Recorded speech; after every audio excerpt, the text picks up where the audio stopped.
Polda Lampung menetapkan seorang warga Banjar Agung Kabupaten Tulang Bawang sebagai tersangka kasus penghasutan dengan lisan ataupun tulisan.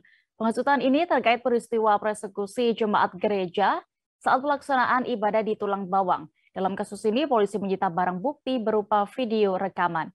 Detail informasinya akan disampaikan oleh reporter Tribun Lampung, ada Joviter Husin yang kini sudah bergabung bersama kami.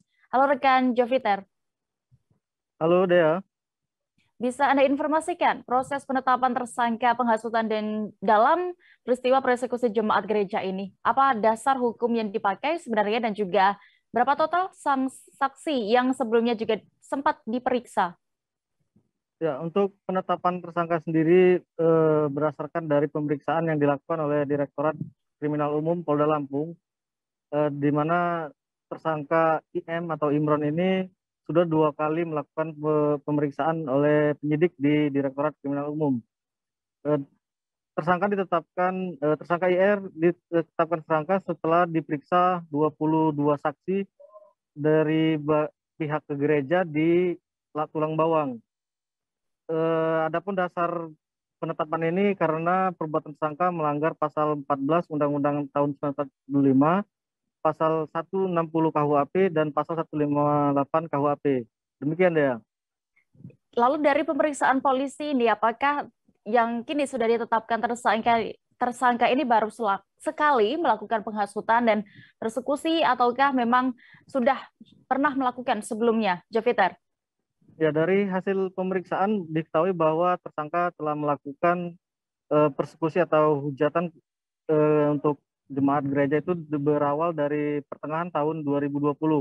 Berlanjut sebanyak 3 kali, di mana puncaknya itu di saat perayaan Natal atau 25 Desember kemarin. Tersangka sendiri sebagai provokator untuk mengajak sejumlah rekannya melakukan penghalangan peribadatan di gereja yang ada di Tulang Bawang. Demikian ya. Jovita, terkait hal ini, akankah kemungkinan nanti ada tersangka lain karena saat ini tersangka pertama ini mengajak teman-temannya? Ya, dari keterangan Kasubdit 1 Kamnek Polda Lampung, AKBP Dodon mengungkap bahwa ada kemungkinan tersangka lain dalam perkara tersebut.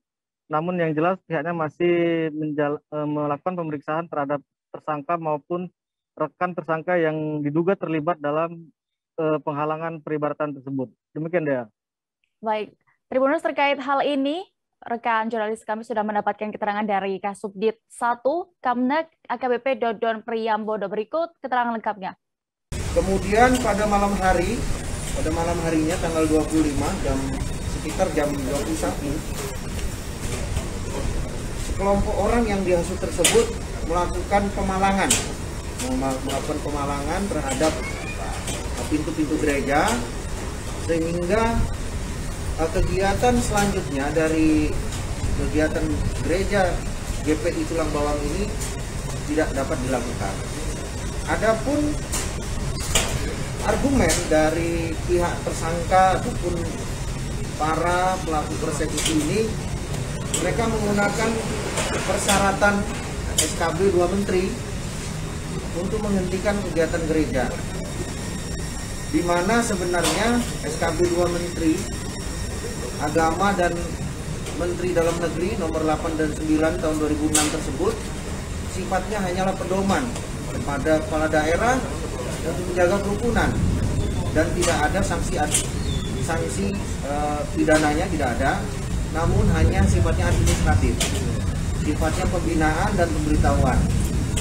Tentunya kegiatan tersebut tidaklah dibenarkan karena bertentangan dengan Undang-Undang Dasar itu sendiri, yaitu pasal 28E dan 29 ayat 2. Yang perlu rekan-rekan ketahui, setelah dilakukan pemeriksaan ternyata